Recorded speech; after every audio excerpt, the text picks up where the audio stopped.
Starting. Hello. Hi. Hello.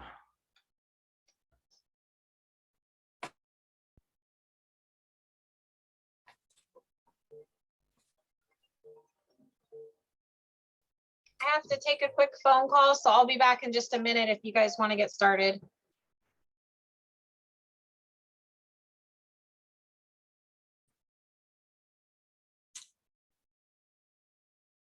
Okay, shall we do roll call?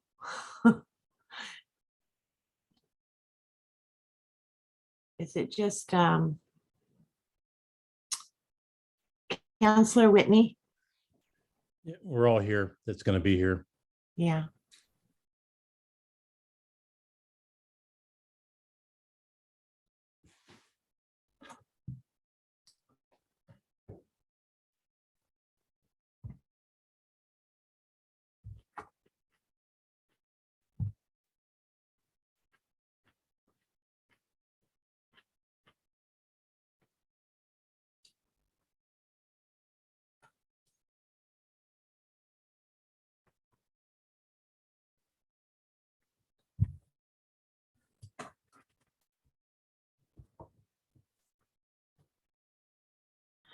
Ryan, I was wondering if you could pull up the draft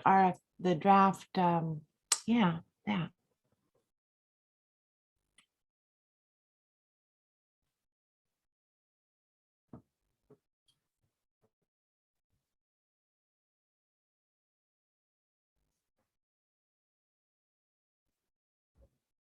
The last time that we met, I don't think, or maybe it was a time before that.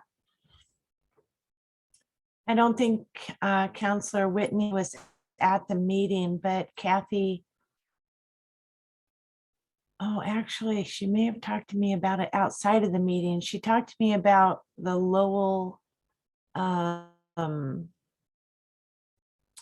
Lowell has an RTMP program that she really liked, and she wanted to incorporate some of the language into our program. So I did that this weekend.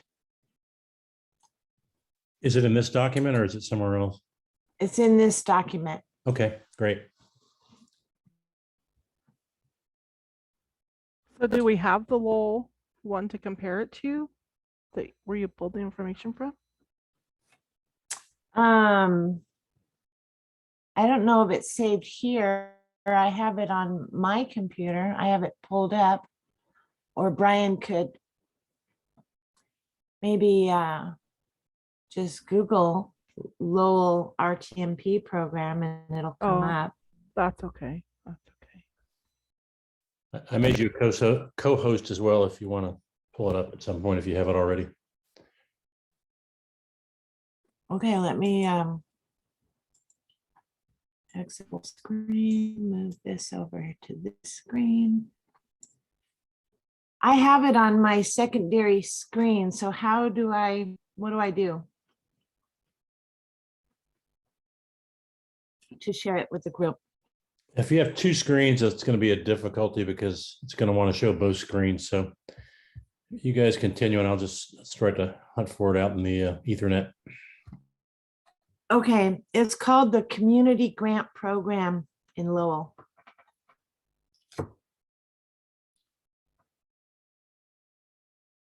Now I feel a little guilty for asking. That's a lot of work.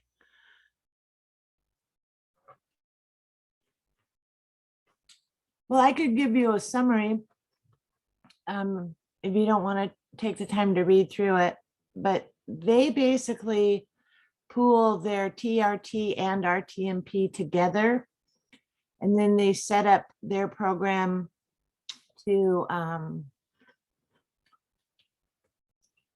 do beautification of public property, tourism, and special events, tourism promotion, and tourism related facilities and special events. So they outline that they have for events, they have a maximum grant request. And then basically the rest of all of their fund is for their beautification projects. Mhm. Yeah, they've done some great things there.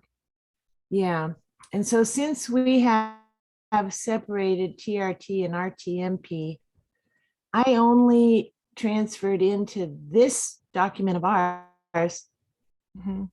stuff that would apply to RTMP, Yeah, that makes sense. That makes sense. Okay.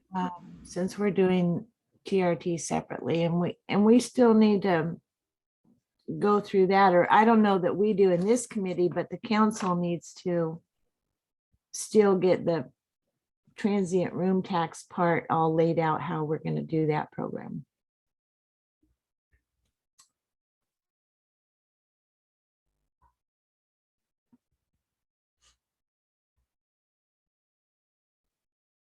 I'm reluctant to go too much further because of, you know, we would just have to catch Chrissy up. But if you guys want to start reading through that, just to know what's there. Yeah.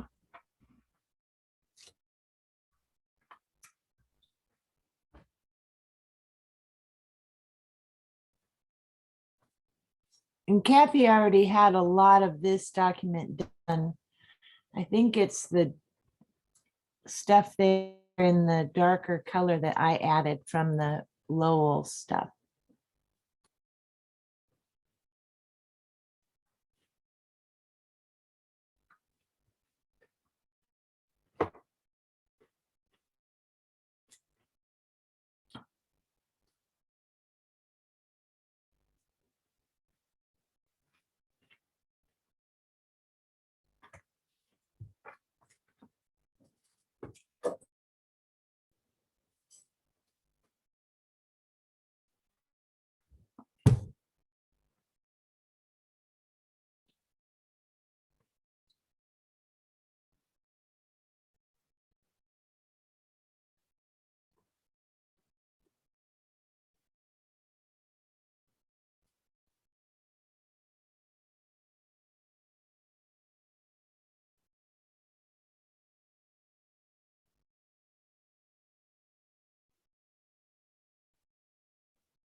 Hey guys, sorry I'm back. Hi there.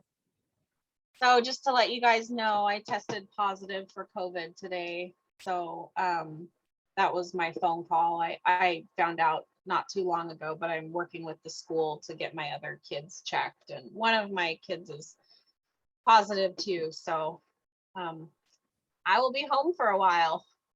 Mhm. Hope you're feeling okay. I'm really not, I don't have any symptoms. I had a headache this weekend that was pretty crushing, but it was only for one day. And I don't have any respiratory things going on or anything. So interesting. I Yeah. talked to the school and they really said that that's the biggest thing they're hearing is stomach aches, headaches. My son had really, really excruciating eye pain, and I had a little bit of weird eye irritation, but yeah, I'm vaccinated, so maybe that's why my symptoms aren't very bad. I'm hoping. Yeah. Yeah. Anyhow, what I miss? Well, I just let them know that I did some updating to this document that had already been created. Kathy was doing the work, but based on discussions that we had had in, I think we had a total of 4 meetings this year, or in 2021. And so I reviewed everything that she had done and saw that what she hadn't done yet was add some of the language from the Lowell program that we had talked about that she really liked, and I agreed. And if you want, I can go through that with you, but I kind of feel like we should start at the top because I'm not sure if anyone else in the committee has has read through this. I haven't. I started reading through it a few hours ago, but I would love to go through it line by line. I'm just to let you guys know, my familiarity with RTMP is not the greatest, so any of the obvious stuff is appreciated. Okay, do you want me to just read it out loud? The whole thing, no, you don't have to read it out loud, but if there's any highlights you want to go over, I'm totally good with going from the top. Okay, so in the top paragraph, one thing that I can see right here that how my mouse is pointing, but you guys probably can't see that. There's a sentence called, these activities or events may, for example, center around recreation, sustainability, ecotourism, cultural awareness, foraging, and historical educational opportunities, to name a few. That's something that Gary Carl felt like we should add some ideas into this document so that, you know, it might actually give people ideas to create some kind of events or activities. Mhm.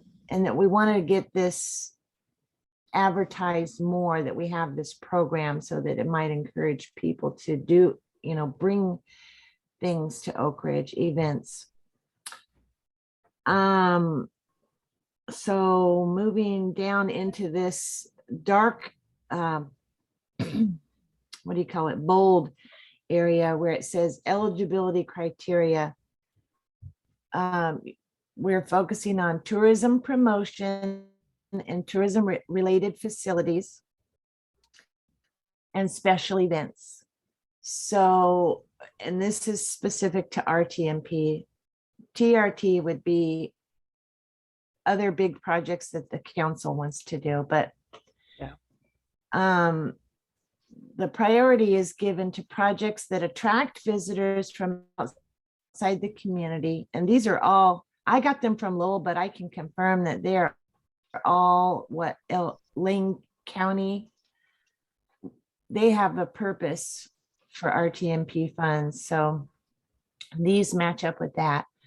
Attracting visitors from outside the community, creating additional overnight stays, includes or involves multiple community tourism partners. That's highly encouraged.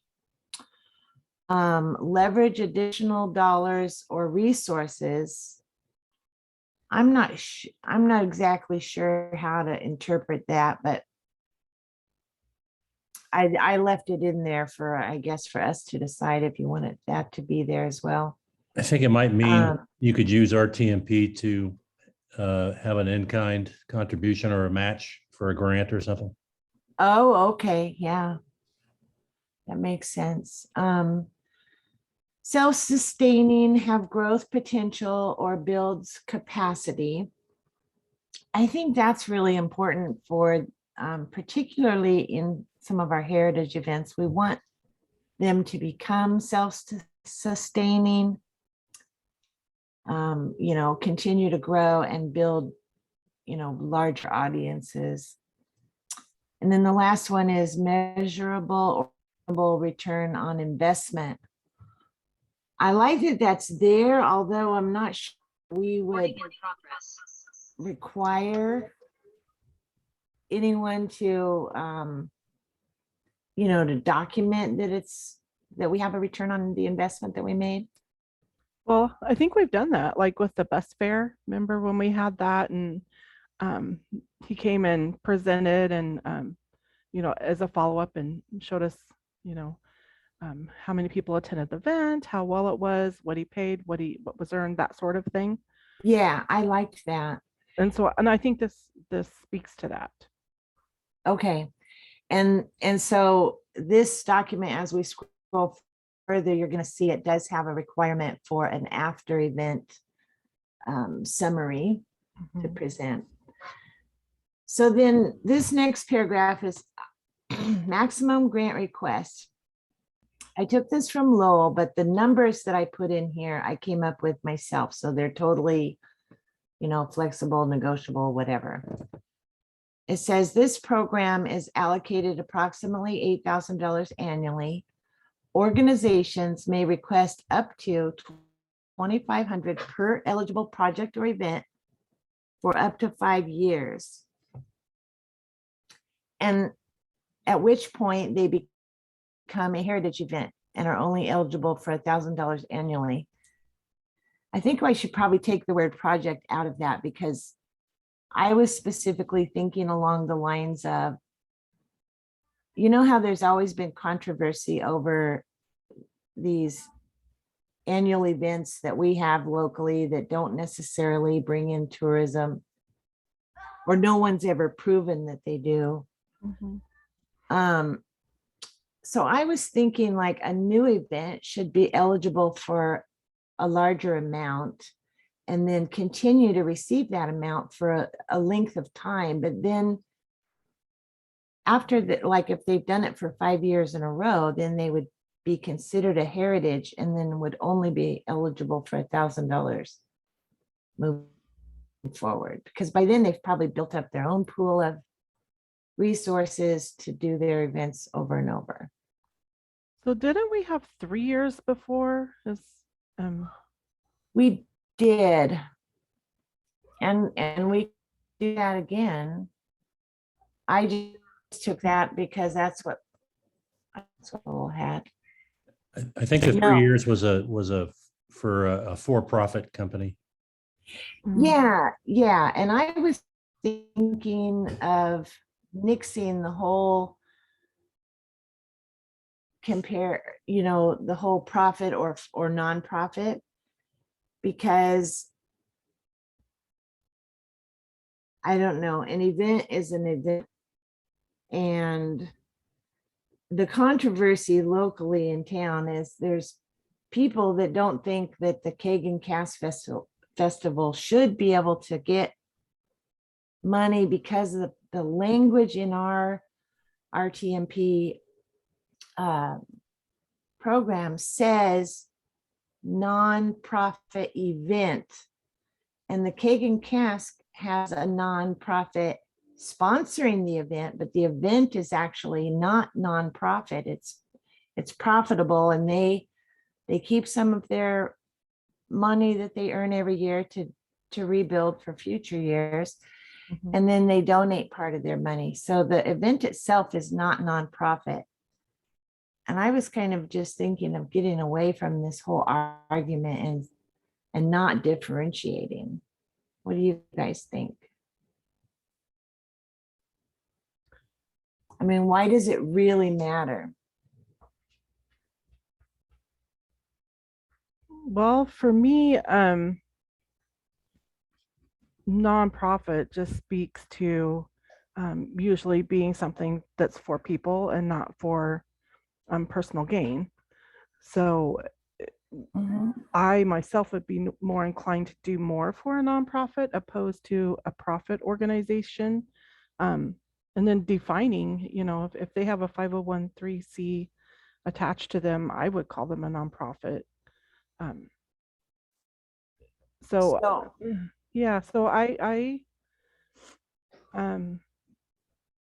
I don't know. I almost feel like, I don't know. What if we did about it. something like a 3-year for a for-profit and maybe extend the amount of years a little bit higher for a nonprofit?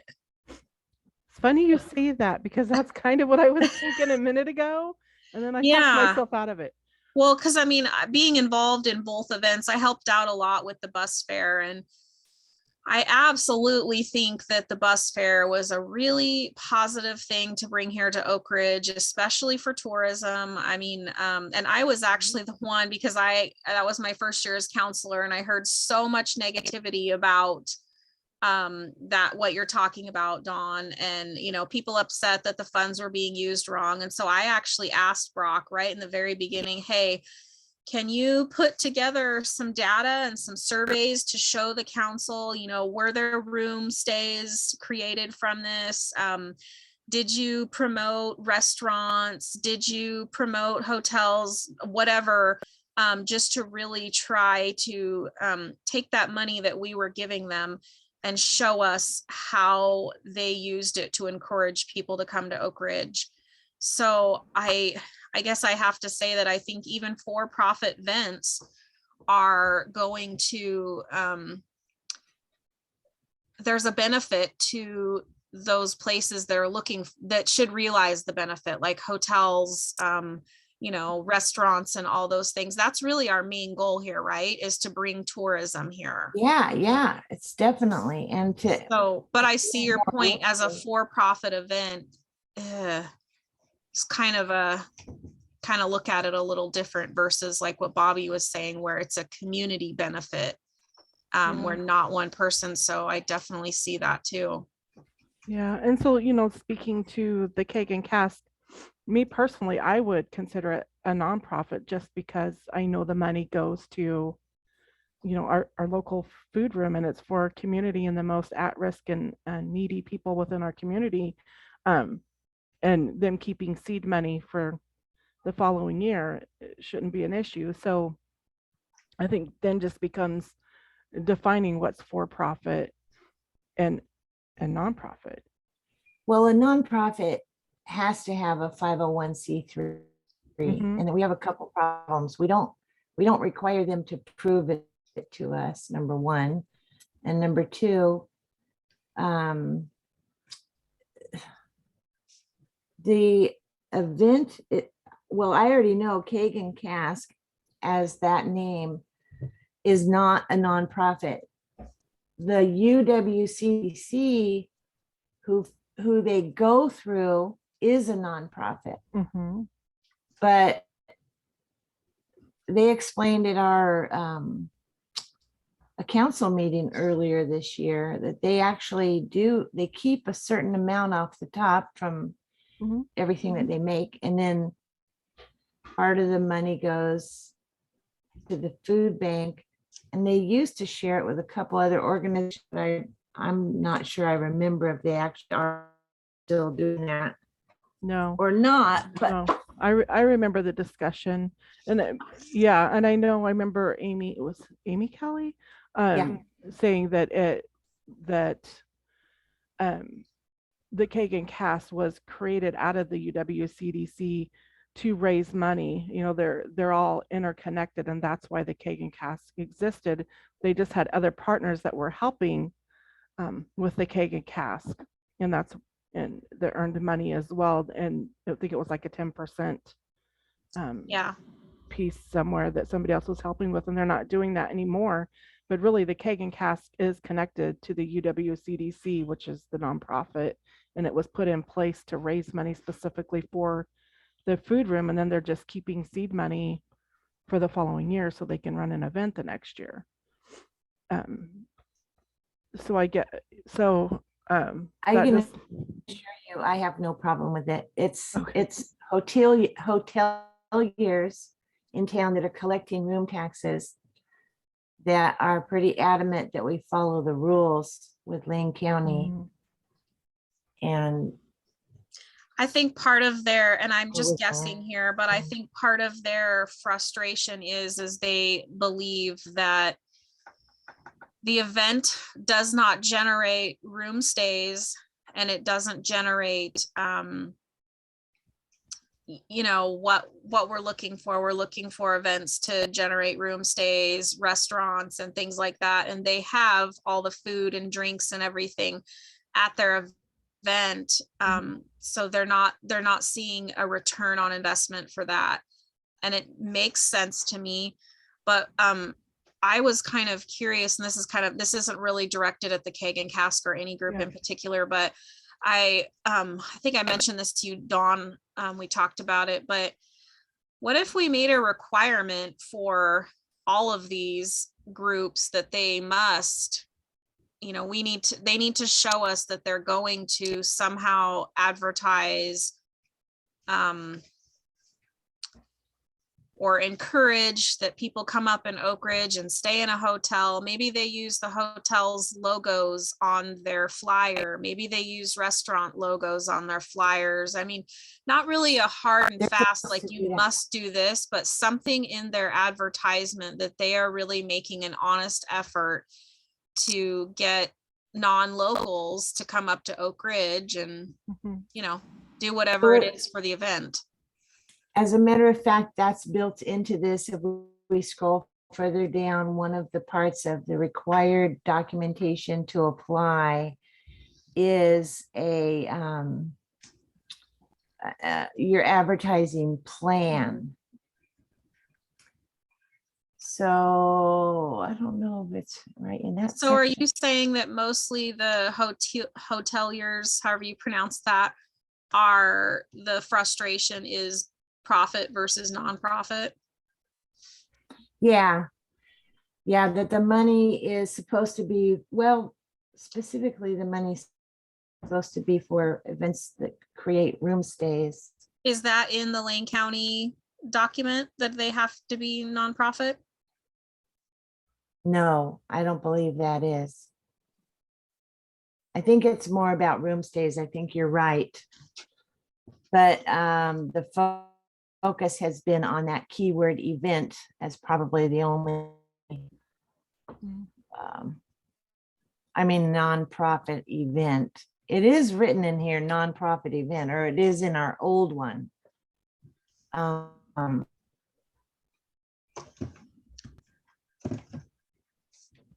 Trying to find where it says how to apply. I think there's a section on how to apply. Yeah. Yeah. Submissions must include the following documents: request for funding, which is, as we scroll down, we'll see that document.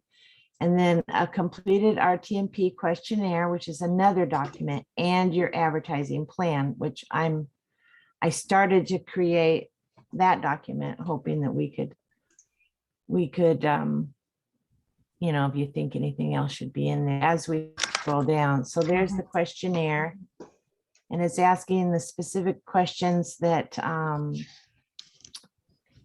you know, that it would be helpful for us to know if Yeah. if it meets the criteria for creating room stays and Let whatnot. me turn that off. Are you And guys then- are you guys picking up Abby in the back? I'm hoping not. No, I don't hear Okay. it. Oh, good. No, Okay. I don't hear She's it in there. either. She's in there making all sorts of noises in her room and laughing.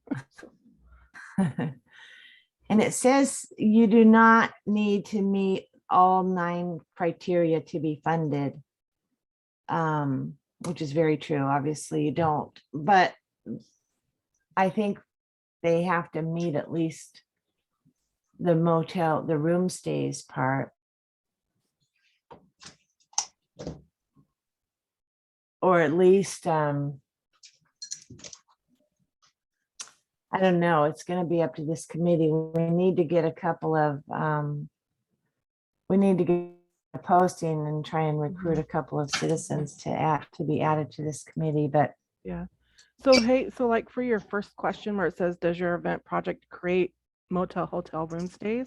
I would prefer it say something like promote, because I think that's an important, I think that's more like the way may versus shall. I think it will help ease some of the confusion and just a lot of the debate on this, if it says promote opposed to create, because we want it to promote those, but we can't make people stay in motels or hotels, and we have a ton of Airbnbs here. So, I mean, there's, no way. oh, that's true. And I actually thought maybe adding Airbnbs would be appropriate, because that's absolutely true. And they pay room tax for their overnight stays as well. So they're contributing. So maybe it should just stay, does your event project promote overnight room stays? And just take out the motel, hotel, and keep it a little more open. What do you think? I would be okay with that, but, I just wanted to point out that this is actually something that exists already in our current document. This isn't something that I created. So this is what we've been using. So Could we that's do, fine. could we do something like ask them, how does this create overnight stays? Because, I mean, do you guys feel that that should be a requirement? I guess I really, Yeah. I feel So like that's the important part here. So if you look down under question 12, it says on a separate piece of paper, provide an explanation for each question you marked yes. Mm-hmm. Uh-huh. So that's where they would tell us. You know, if they mark yes there, then they're going to tell us. Yeah, I was just meaning like, maybe we should be indicating to them that that is our desires. They're more likely to be approved if the answer is yes. So for me, if I was applying for this and I known ahead of time, I would get my ducks in a row and make sure that, you know, I'm getting their logos or whatever I need to do. I would never check the no box. right. Well, I can say that part of Lane County's tourism idea is also just to attract people to our area, not necessarily force them to stay. However, this program is ran on money from people staying in hotels. So, you know, we want both is bottom line. Yeah. And you never know on a tree planting festival. I've actually heard people mention in comments on Facebook that they don't live here anymore, but they come back to town for tree planting. Mhm. So they're either, you know, staying with friends or family, or they're getting a hotel Yeah, or an Airbnb. Yeah. or an Airbnb. And I guess it's just up to us to decide. There's an after action document, is how can we get documentation of a hotel stay? I was thinking, because I think we used to do this years and years ago, that the event people would go around and talk to the hotels and ask them, you know, during this event, during these days, could you ask your guests, are they here for an event? And if they say, yeah, I'm here for Keg and Cask, then, you know, they could mark that down somewhere and turn that back into the event people when they would have to follow up and say, you know, call the hotels and say, did you have any guests, you know? Mhm. But Or then you're- another option would be at the event, have them, just like Brock did, have them as they're checking people in, are you local, or where did you come from? Are you staying in town in a hotel, or, you know, something like that, and keep a tally. Yeah. So I think all those ideas are great, but I would hate to make this too micromanaged for people that are applying for money.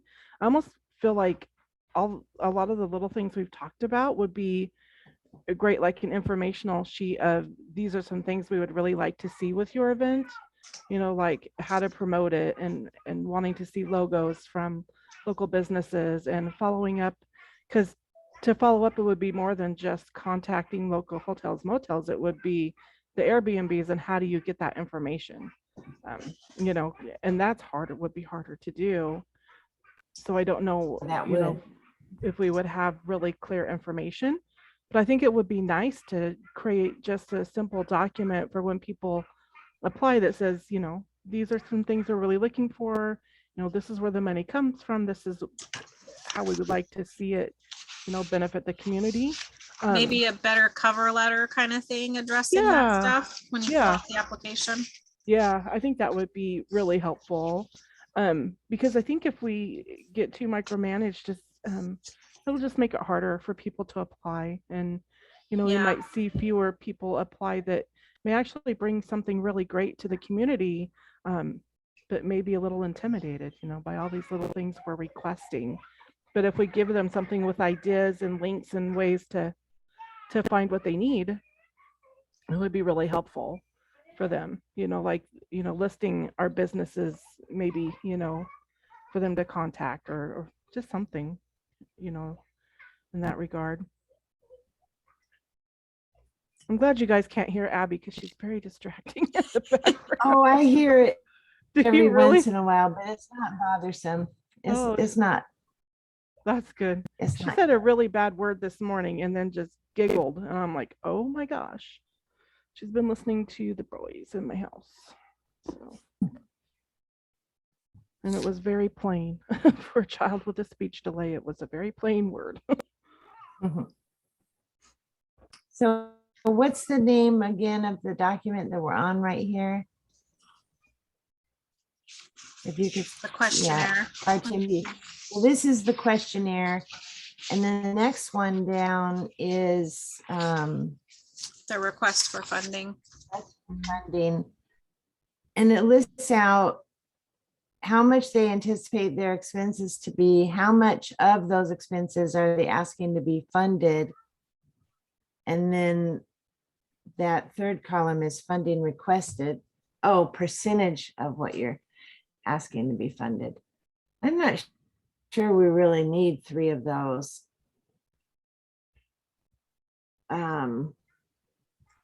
Especially if we're going to set a limit. What do you guys think about setting a limit on the requests? Could you guys go over with me what the typical requests are? Because I haven't seen, you know, what you guys get. I've only, you know, seen the one that are called out that end up at, you know, the council meetings, which is usually only a small handful. Well, that's about all we get. Oh, really? I have a document here to show what we got requested and what we ended up funding last year. I would say maybe 7 or 8 events. There we go. Okay, right there. Concert in the park. Is this last year's? No, this is 2 years ago.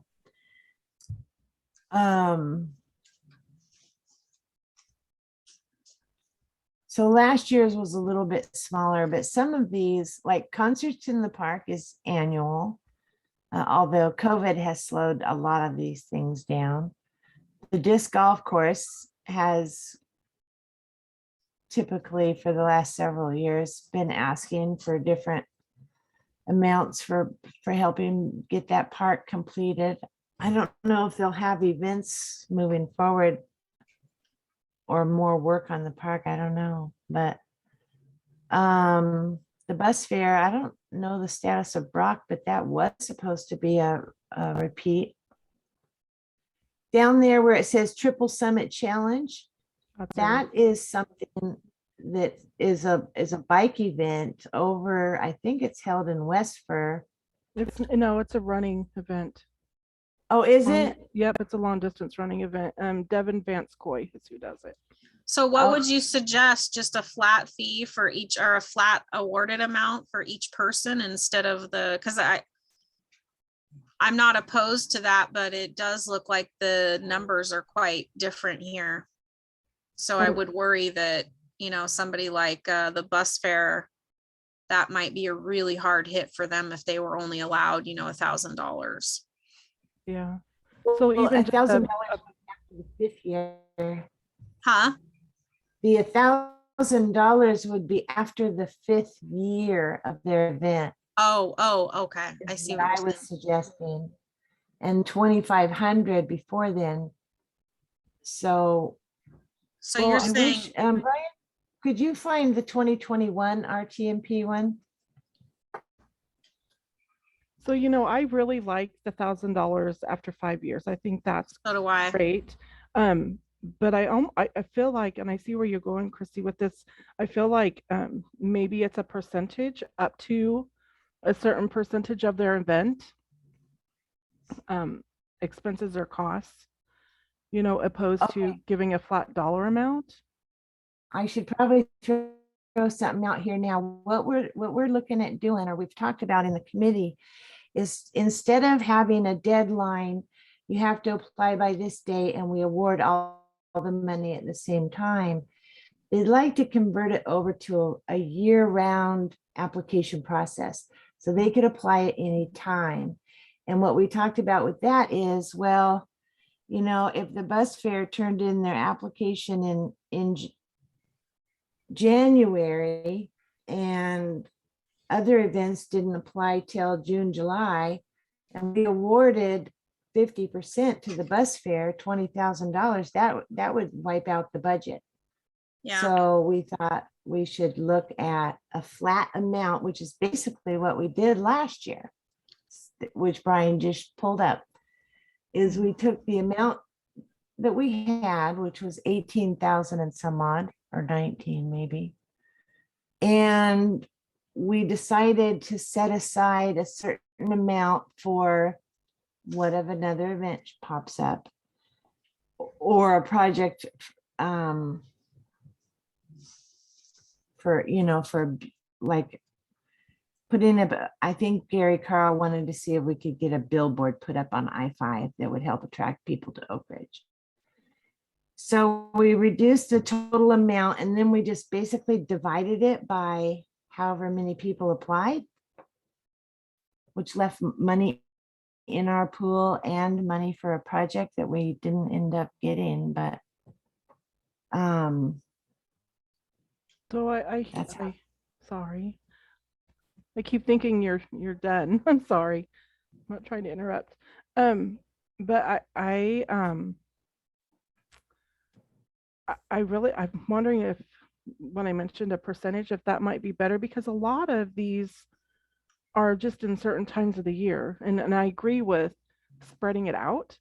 I think that's a great idea, but a lot of the events happen when the weather's good, and so we're going to see it kind of come, more of them more at once, opposed to not. But I do agree with spreading it out. I don't know if maybe we could break it up into like a quarterly thing or biannual, so much, each, split it in half.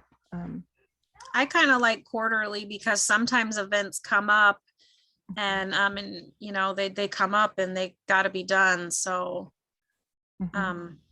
I would be in favor of that myself.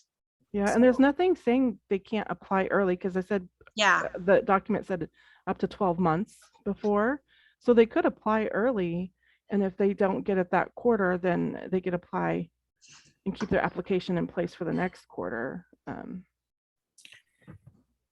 So you're suggesting that we would take our total amount and divide it by 4 and only award 1 quarter each quarter? that's not what I thought she meant. Mm-mm. I thought she was just saying that more of we would review applications once every quarter and determine if we were going to award the amount. And I'm just throwing this out there, but kind of each quarter base how much money you have in your pot and all the applications that you have withstanding, and make your judgment from there with some guidelines. I guess that's the way I would think. Yeah, exactly. And because we're going to have times where money is just going to roll over too, and we're going to have more or less. What do you think about that, Dawn?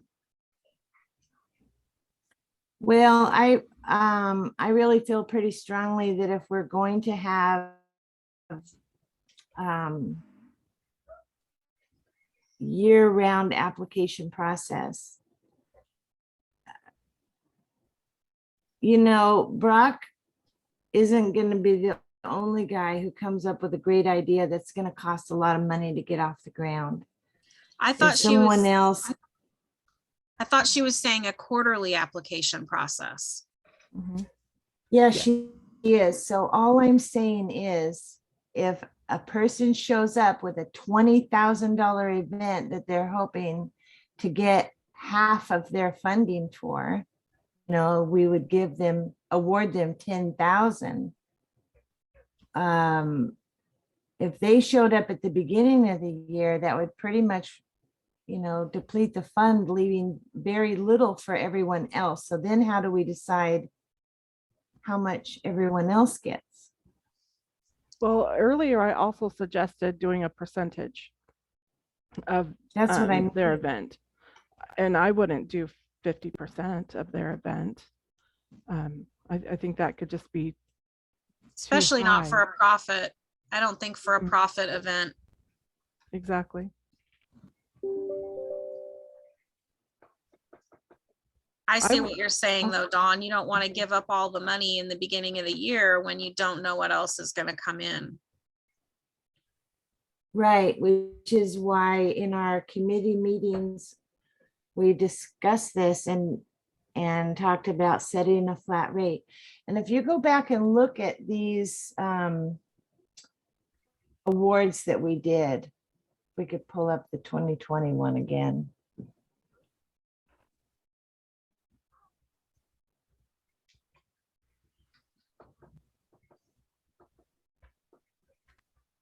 So are you Thank you. thinking like a flat rate the first 3 years and then a different flat rate after a certain time frame? So what I'm thinking, when we have set an amount, like let's say the amount's 2,500. Well, as a maximum amount, if concerts in the park, for example, right here, their expenses was about 5,000. They only requested 2,497.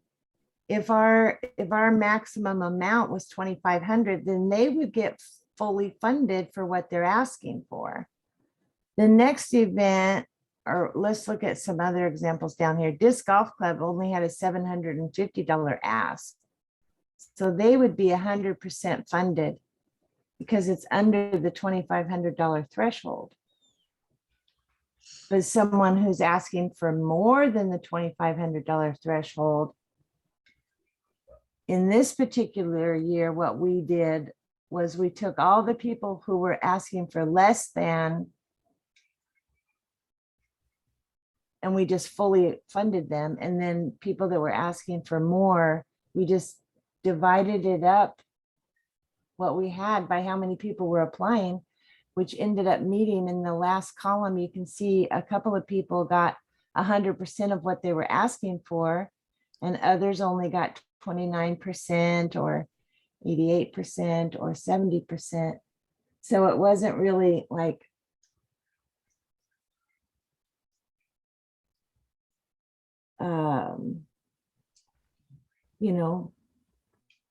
set a fair amount for everyone, because they didn't all apply for as much money as the other ones did.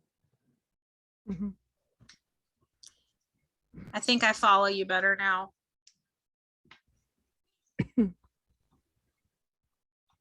So what about having percentage of the total not to exceed a certain dollar amount? I don't know. I think it's hard to keep it fair and equitable for everyone. Very.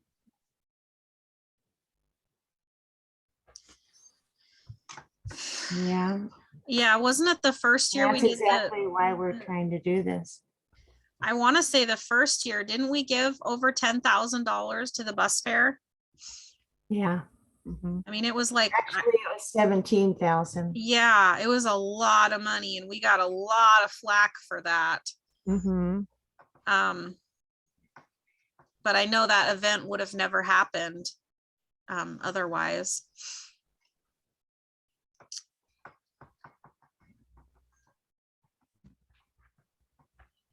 So I wonder if there's a way to put some limits, but create an option for people to request more for special circumstances.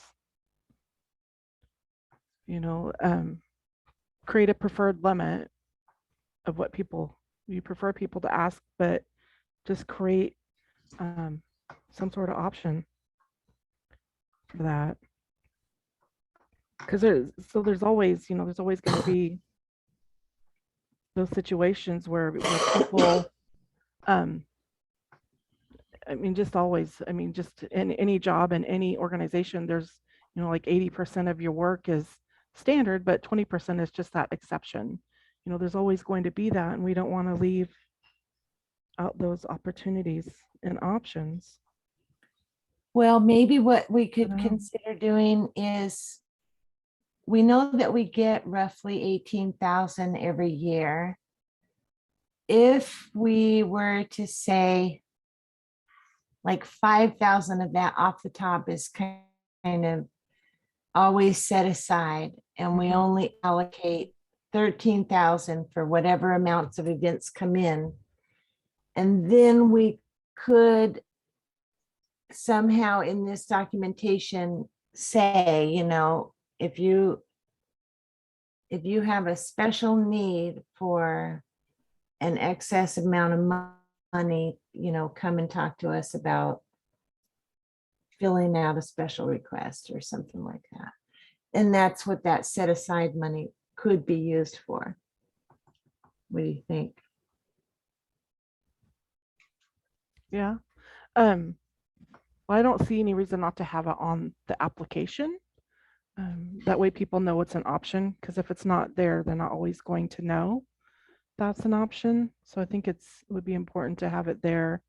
Well, that's what I And meant. oh, I thought I you were don't know saying what to it's- create an extra form for it.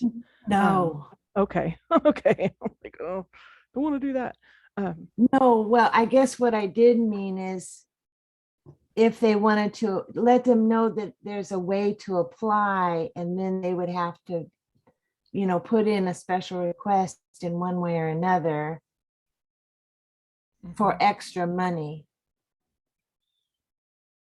Yeah, it could be just a matter of a checkbox that they check, where something simple that outlines that they, you know, have extenuating circumstances, need more than what is allotted, and then we ask them to explain why and what they would like to receive. And that way it just kind of keeps that decision on the council, you know, and whoever's there at the time. Mhm. And of course, we would want it vetted, you know, by the city administrator before it hits council. Yeah, that sounds good. I like it too. Okay. So we better write that down so we don't Yeah. lose it. Yeah, we could put that in the document, right? Probably right in that section where we have the maximum grant request. Mhm. So we would put a checkbox at the underneath that paragraph that says, how would we word that, I Bobby? don't know. See, I said special exception, but I don't know. It could be extenuating circumstances or just exception, something. I don't know. I have to put some thought into it. Special event exceptions Yeah. Yeah. with an asterisk. You know, because I feel like I said, Brock's first initial year, that was kind of a big deal. And we could have someone else come that wants to do a similar thing, you know, with who knows what. But Mhm. that would prevent them from bringing something like that to Oakridge if they weren't able to access some extra funding. Yeah, maybe what we need to do is put extra funding may be available on special request. Or yeah, it could say special request for additional funding. That might be the name of the checkbox, and then a little explanation of what's required.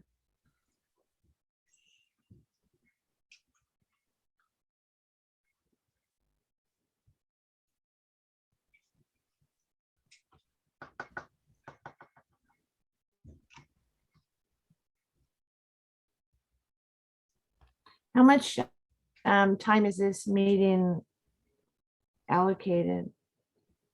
An hour and a half. Okay.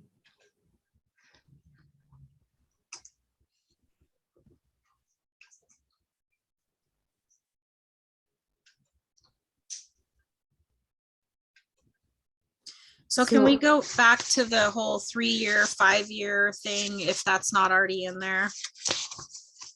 I'm It was taking, in that same section, maximum grant Yeah. request. You want to change that? I just wanted to say scroll up to that and read it to understand. It's highlighted right now. So we're not doing the 3-year thing? I thought you said a 3-year for-profit and 5 years. What were the things we were talking about for Yeah. that? Yeah, the 3-year for-profit, 5 years for nonprofit. Mhm. And we could change that right now. If you want to put that in here, I'm okay with that too.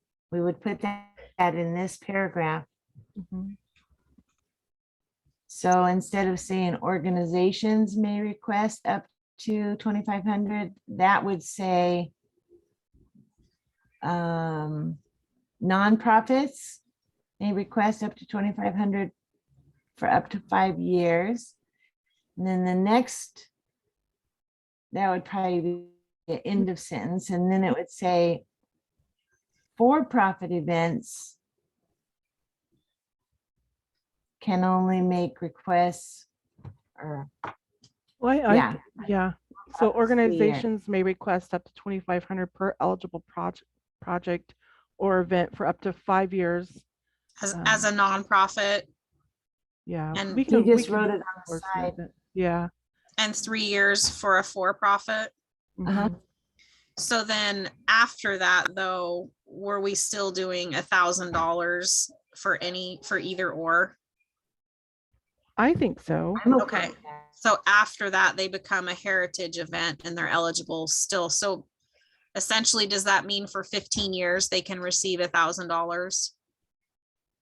And I it don't- doesn't matter if they're profit or nonprofit? I don't see why not. Okay. So, and I'm just, nothing against Keg and Cass, but would that put them in the $1,000 category then? I And think same with so. like tree planting? Yeah, I thought tree planting already was. Just, didn't they only get like 500? Isn't that what they asked for? I don't know what they asked for, but I think they got awarded whatever they asked for. I'm pretty sure they're pretty set up as far as their funding goes. I don't think they ask for a lot, in other words. They don't. They don't.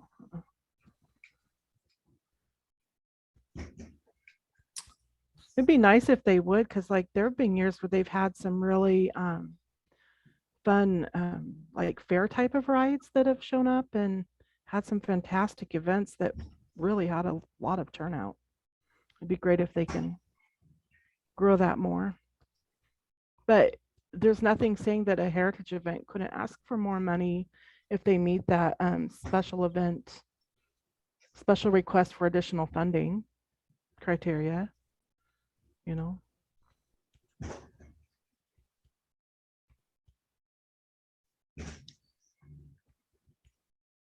Yeah, I don't know.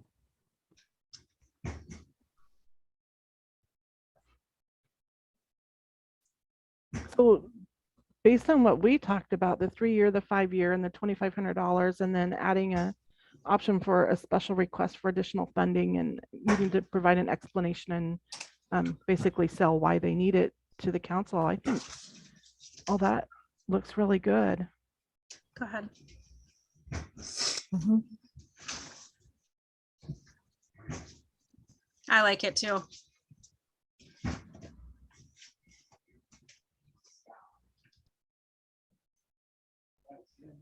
And then the next section is, it says grants are made on a rolling basis throughout the year until funding is exhausted. Mhm. Applicants are required to present their request to city administrator who will then schedule an RTMP committee meeting for application review. You're encouraged to attend this meeting to answer questions that the committee may have. And then that's all stuff that I added from the Lowell part, but this next part where it says a scoring sheet that is consistent with the county's guidelines will be attached to each application for scoring.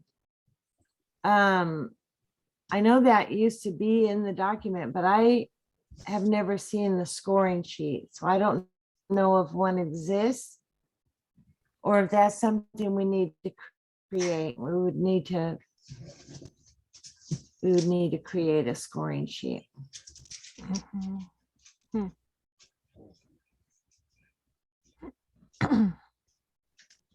And then it says the final review and approval is provided by the city council at the following regularly scheduled meeting.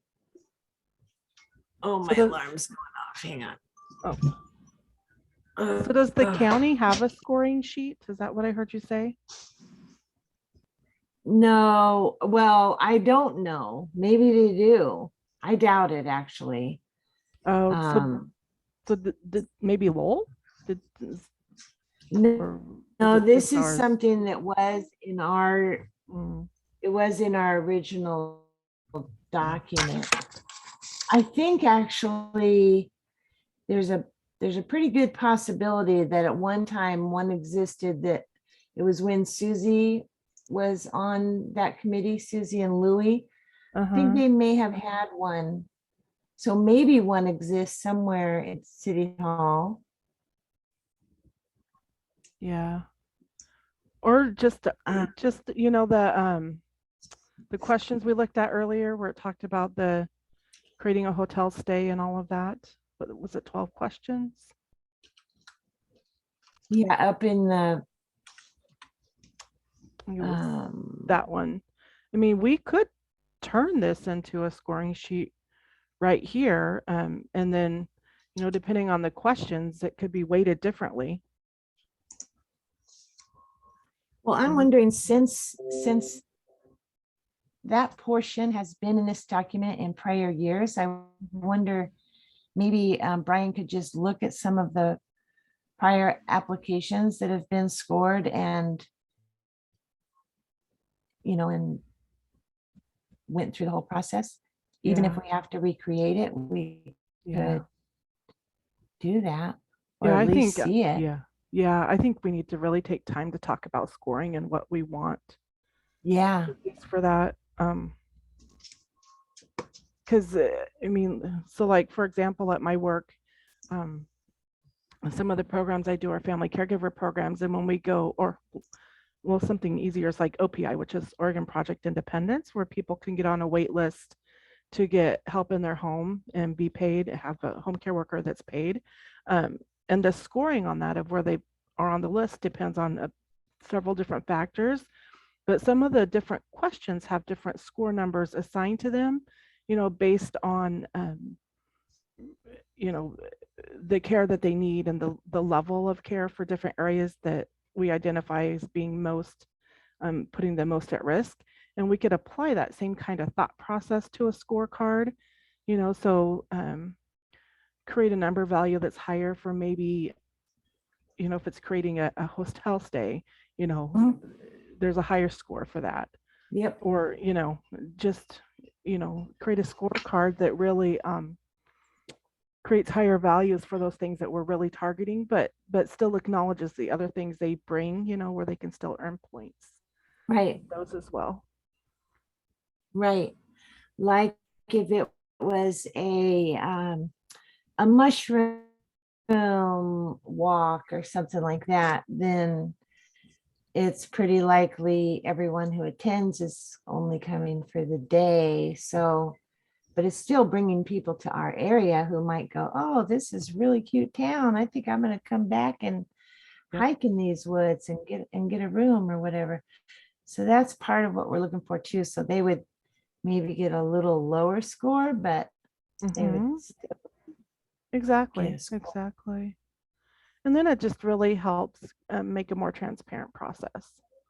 I think Mhm. if you have a very consistent scorecard, And there's nothing wrong with having the scorecard be attached to the application itself.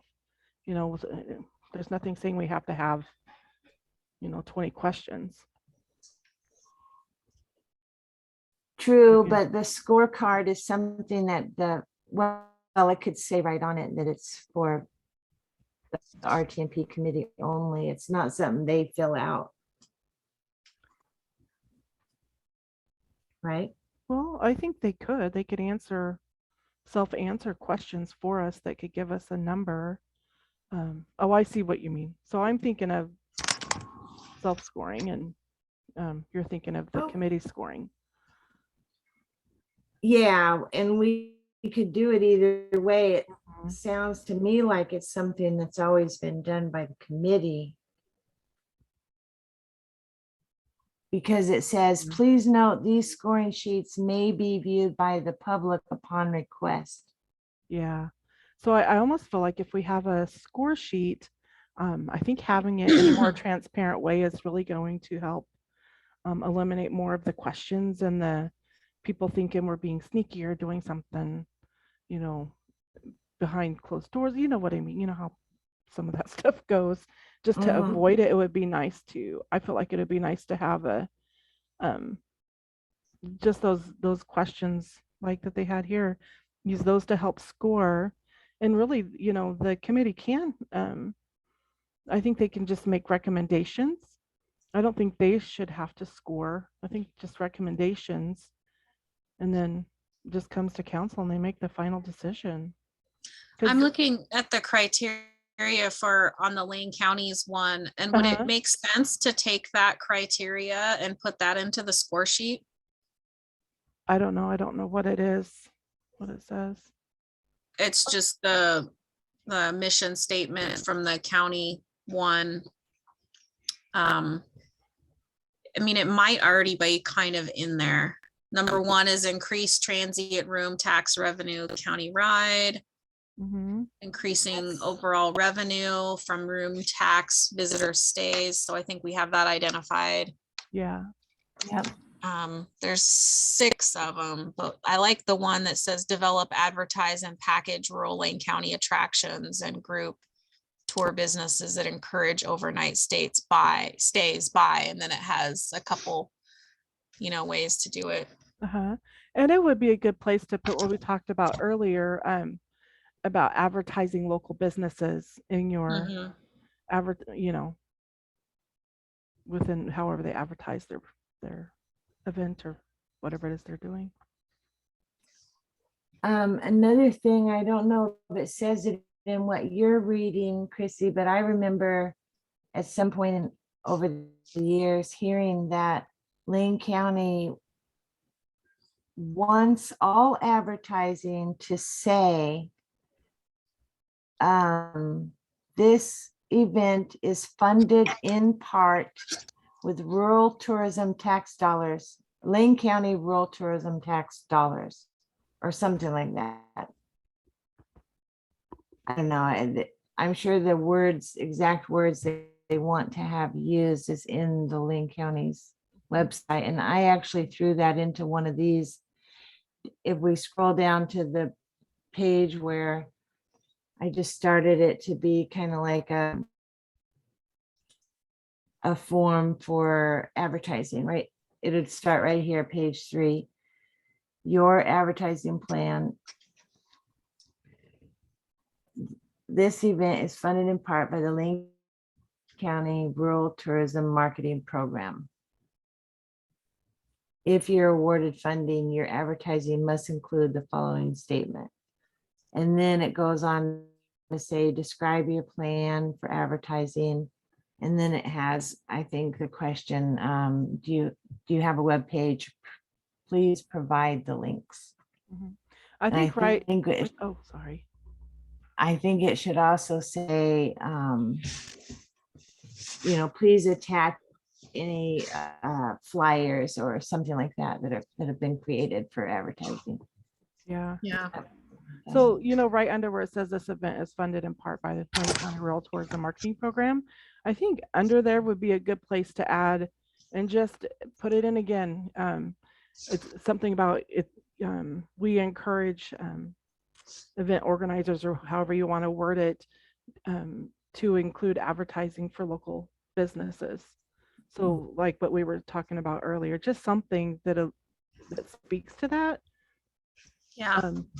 I think having that there and just keeping, just kind of keep that mantra of encouraging them to, like kind of advertise for local businesses while they're doing it and receiving this money is great. And the more places it's on here, the more apt they are to do it.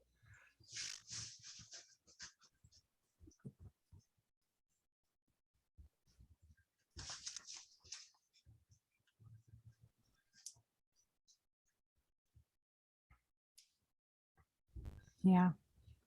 Well, sometimes local businesses will sponsor an event Mm-hmm. and they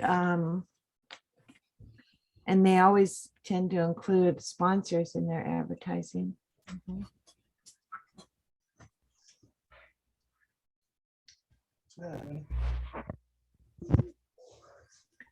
So exactly what Brian's doing right now. Well, I guess we still have another 20 minutes, but I think we probably all need to make notes like this, like he's doing on the side. Mm-hmm. This is my I just threw this together like for an idea that at the bottom or in the middle here, it says suggested at the entrance of your event to ask guests, where are you from? If you're from out of the area, are you staying in a local Airbnb or motel or hotel? Which one? And then this is part of the after event summary Mm-hmm. or report. We would like to know how many people attended the event, of the number of it, or of the attendees, how many stayed in local hotels, or, we need to add Airbnb on there. Yeah, it's there. And of event attendees, how many were from out of the area?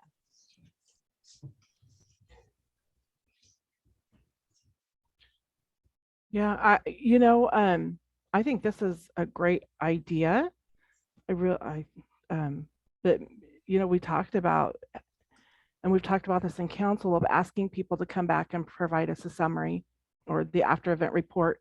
And this would be a good place to maybe place some suggested items that we would like to see, but then also some required items that we want to see. Just to give them ideas of just different ways that they can report back that really, kind of expands their thinking and, helps them think outside the box of ways to show the success of their event that isn't all just black and white. So, but it would, there's nothing wrong with asking for an after event report with some required information, but not all events will, have all that. What do you mean? You think not all events will do an after event report? No, I mean, have all the, I guess I'd have to see the questions to know. Because like we were talking about, like mushroom foraging, just a day of that, most people may not stay. So, requiring that they, I guess it wouldn't matter. If we asked them, required that they told us, how many people they were able to determine stayed in a local hotel, motel, or Airbnb or short-term rental, whatever. Guess it wouldn't hurt because they could still say 0. It's not going to hurt anything.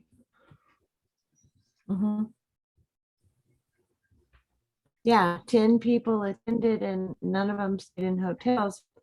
All that means is they got to see Oakridge, and yeah, maybe they'll come. But maybe they went to the store here, bought gas here. Yeah, saw other things to do here.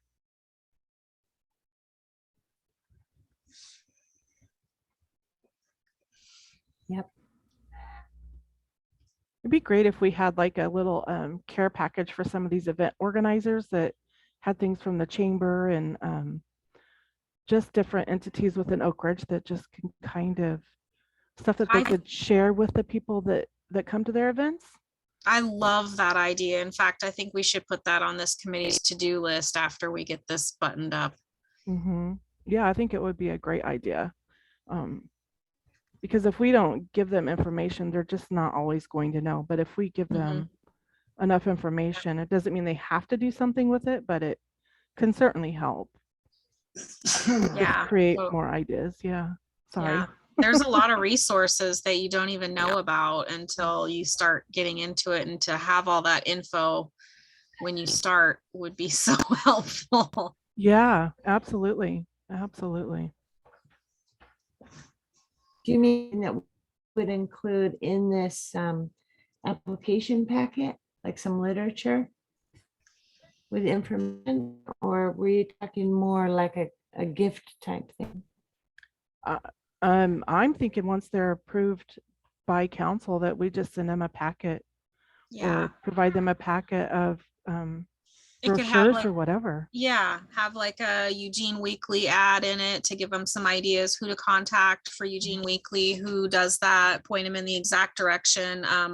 Those Travel Oregon magazines, websites, all just kind of have a Mhm. resource for here's what other Oakridge event people use, even where to get rentals, get the good prices on things like that. I think that's a super great idea. Yeah, That's half the battle when you're starting an event. yeah, yeah. And information just about all of our other things that we have here, Yeah. for trails at the Forest Service, going to the Forest Service to get maps, or I mean, just little Well, things and like that. maybe we could even create, like a file of a whole bunch of businesses' logos, and have the businesses agree that when we approve somebody for RTMP, that they're automatically able to use these logos, just something like that. Because just getting logos from people, that's a lot of work. Yeah, that's a very good idea. Yeah, because we, as a city, we could have the businesses sign off, Yeah. All great ideas. Those, yeah, that's good. So who's writing that down? I think that's probably a project after this is Yeah. completed. Yeah, so we still need to do our scoring and then care package. I'm calling it a care package because that makes most sense to me right now. Yeah. Okay, I'm just jotting it down on a note to have on my desk. So I'll come across it again and say, hey, have we ever done the package? Mhm.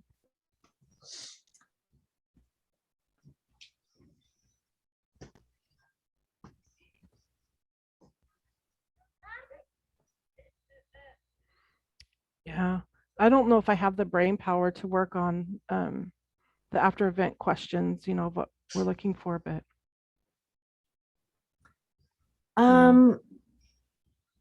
I think that we should obviously have another meeting, but yeah. I definitely think we should do what's been done in the past. And I think Brian made a note of that in here. Mhm. Do we think we look can have and this thing ready for council meeting on next Thursday? I don't.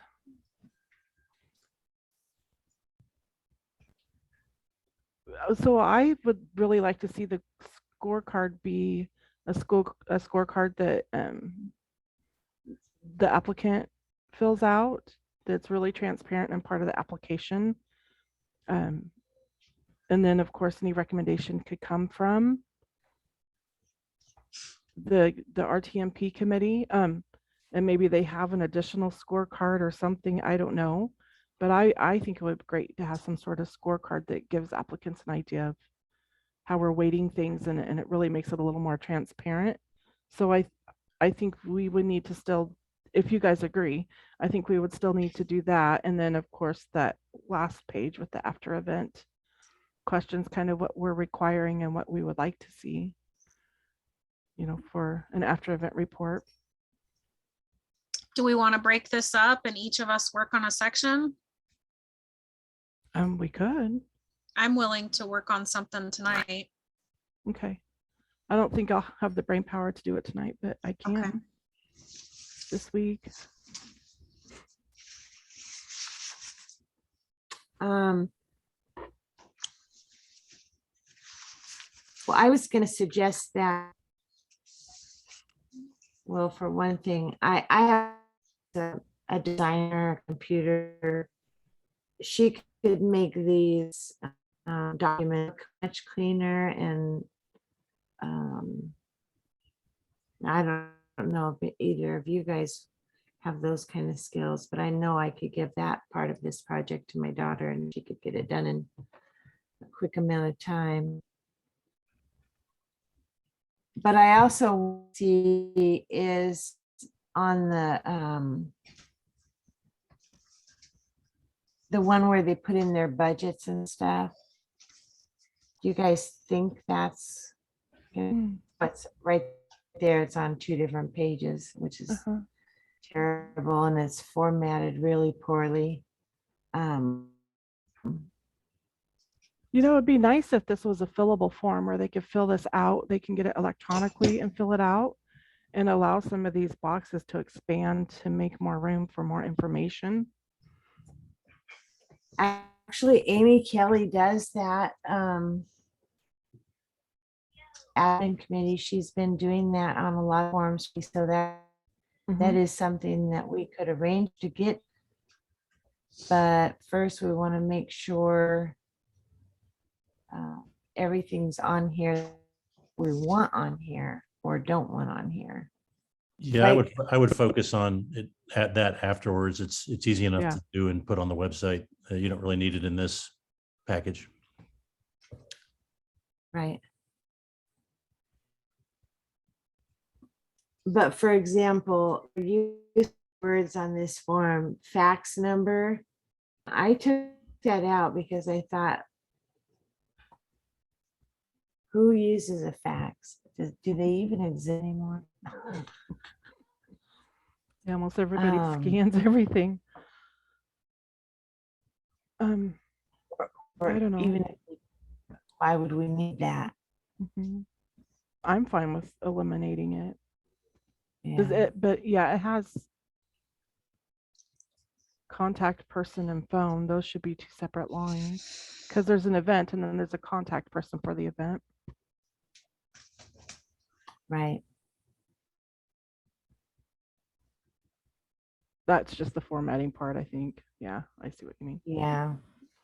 I think there was some loss in the transition to Google from the Yeah. Microsoft document. Makes sense.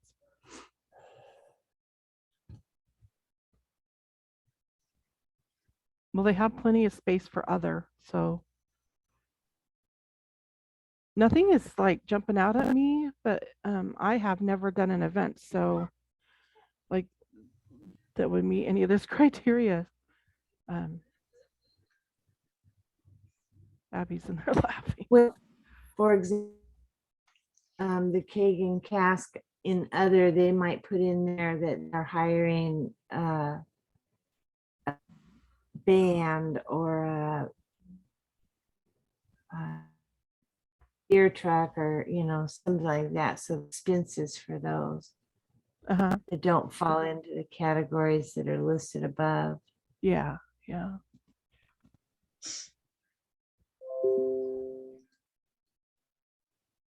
So does anything stand out to you, Chrissy? No, I really like it. I'm really hoping we can get this buttoned up. I mean, I don't want to do anything haphazardly, but I know the 3 of you know that this has been kind of a bone of contention for the last, I don't know how many years. So it would be really awesome to have a new policy out there that the council can follow and be consistent. Yeah. Obviously we, might find some tweaks that we need to do later on, but I really like this. And I really like that we're not totally reinventing the wheel. We're just kind of revising something from another nearby city. So Exactly. Especially another small city. yeah. And I like the funding amounts too. I think that might kind of, I'm worried it'll hurt the keg and cask a little, but I do know that they can always, if we give them enough time ahead of time, they can adjust and reserve a little bit more money. If they know, well in advance that, hey, we're only going to be awarding $1,000 instead of what you got before. That way, they have a lot more lead time. Yeah. And I think even the heritage events could apply for that special request for additional funding, Yeah. There's nothing saying they can't. Yeah. So they just need to tell us and sell it to the committee and council. Yeah, So- like they wanted to add something big, a big attraction, like you said, some lights or something that would be above and beyond their normal expenses. Mhm. And they could request some extra funding for that. Yeah. And so like, going back to Keg and Cask as the example, I mean, if we're doing this now, maybe next year they do get more than $1,000 just because it's not what they've, they didn't save enough seed money, not expecting and anticipating this. So, maybe next time they apply for that exception, knowing that the following year it's going to be the $1,000. I mean, I think just leaving it open to allow people to, to just meet all those little things that we're not going to know until it happens. I don't want to eliminate people just by chance. But I wonder why Keg and Cass doesn't ask West Fur for money as well, because the food room that serves West Fur as well. That is an excellent point. Well, they might. I mean, do you know that they don't? I know other events have. No, but I haven't heard where they have either. But yeah, I don't know.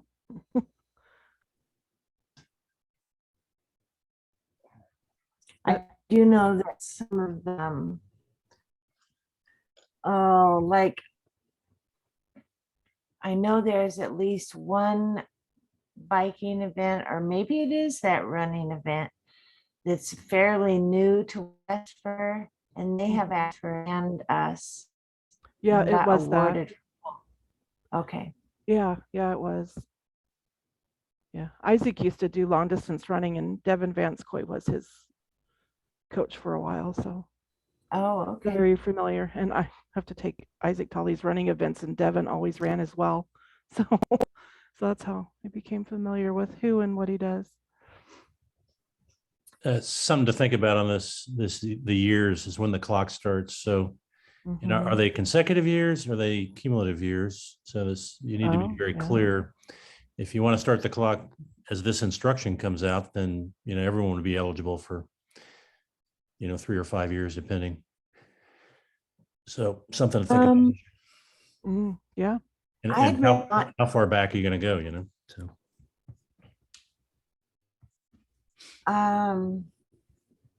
For me, I think it's been at least 2 years, probably 3 years in the meetings every year where we do the awards that change coming. We're working on it and are aware, people that are doing annual events are aware this was coming. So I feel like to how long they've already been doing events. Personally, that's how I feel. Well, so this money comes fiscally, so it's July through June, right? We get the notification of what it is in November. Oh, okay. So it's not like a regular budget cycle? No, and many of the events straddle the fiscal year. Oh, so just a calendar year would be a good date.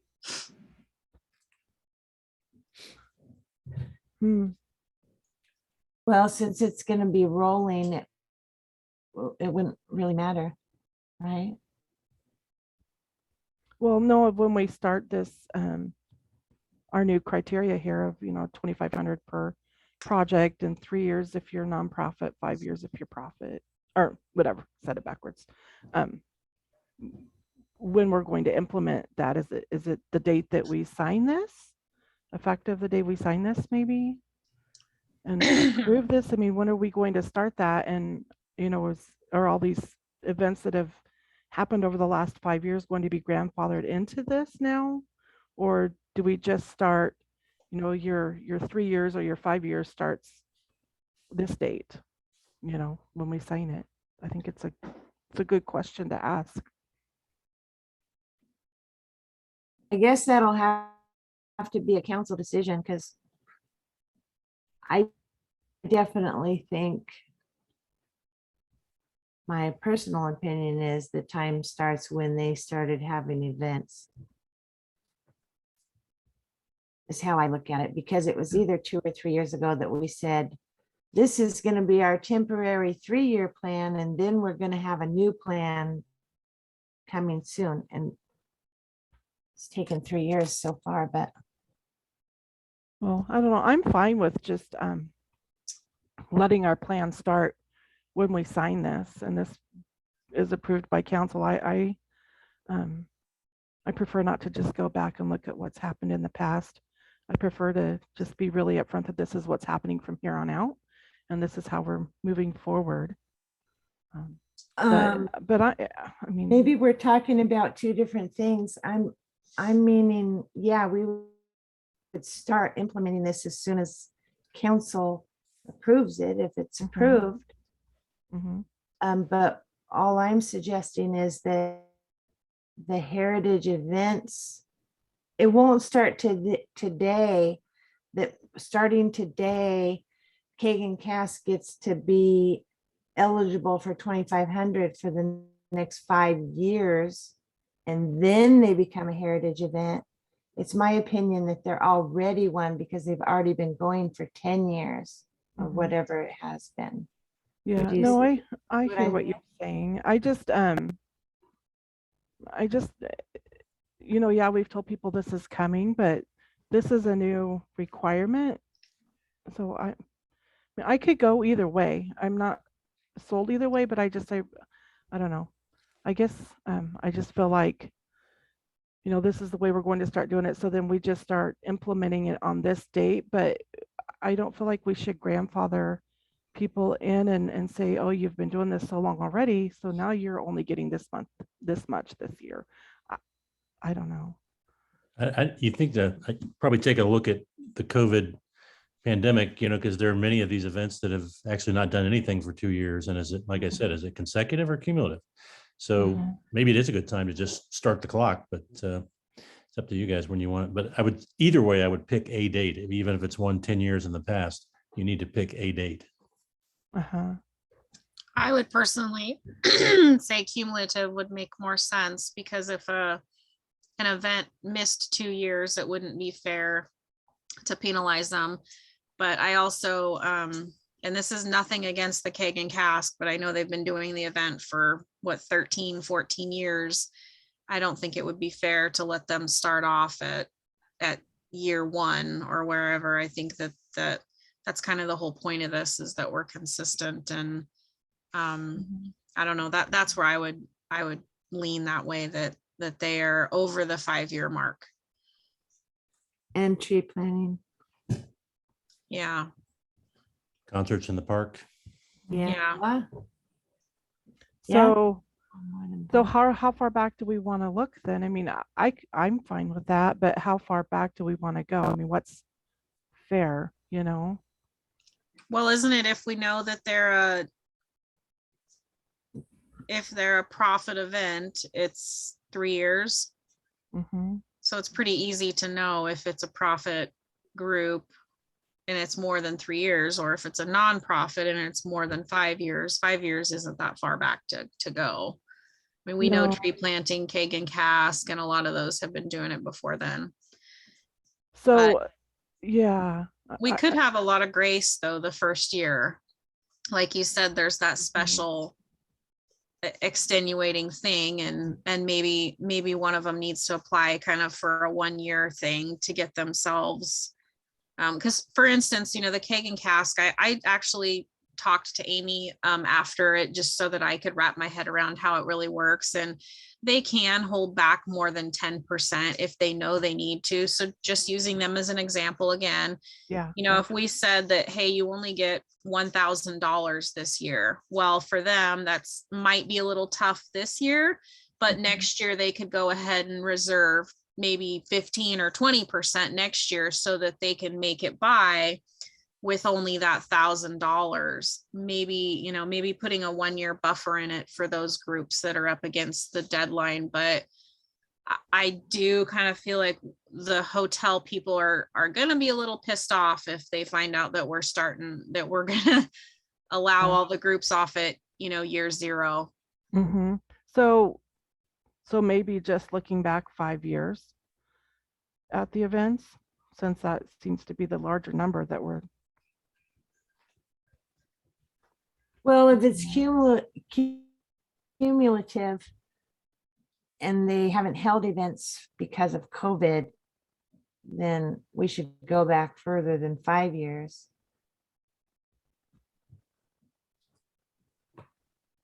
Yeah, but what I has, don't I don't know what has COVID done to their event? What ramifications has it had? And yeah, I don't know.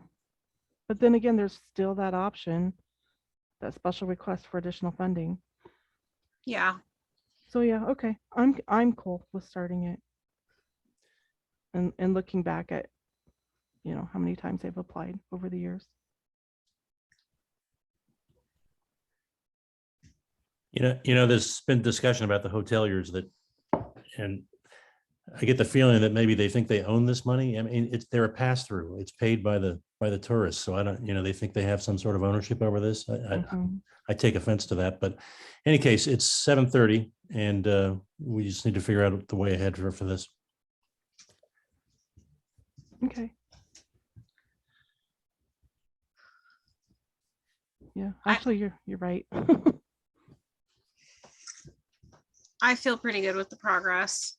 Mm-hmm. So do you want another meeting or do you want to try to put this together and get it in front of council on a week from Thursday or what?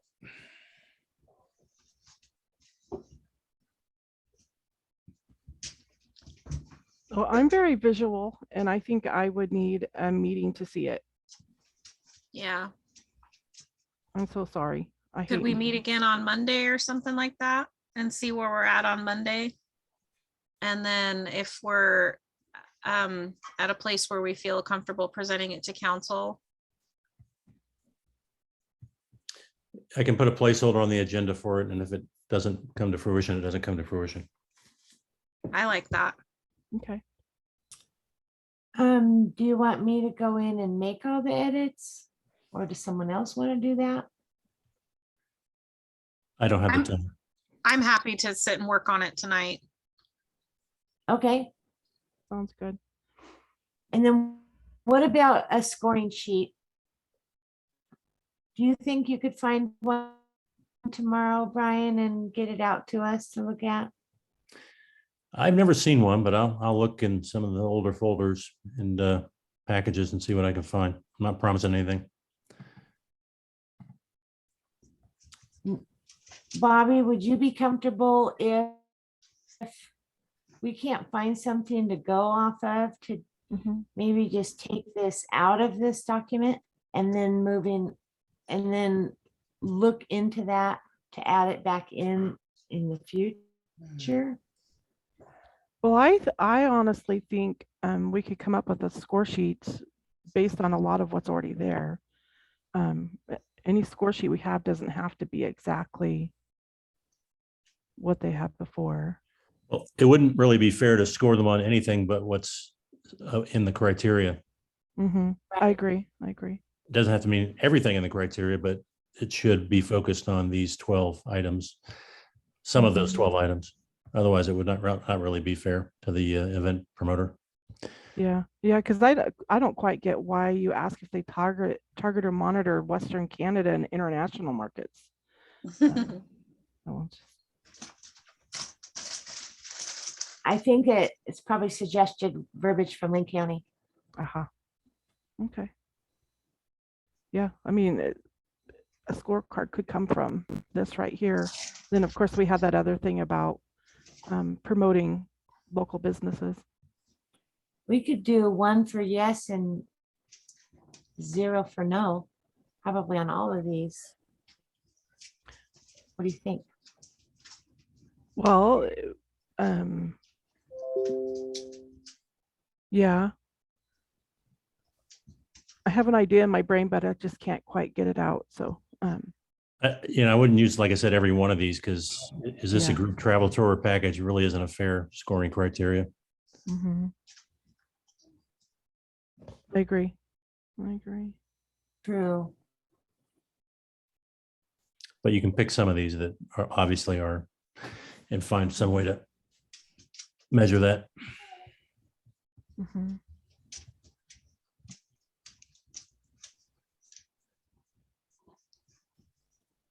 Okay. Well, thank you guys. So Right, next I'll Monday. try to get another meeting set up for Monday at 6. Is that fine? Works for me. Okay. Yeah. Okay. Thank you guys. Thank you. Yeah. Thank you, Brian. Yep. Have a good night.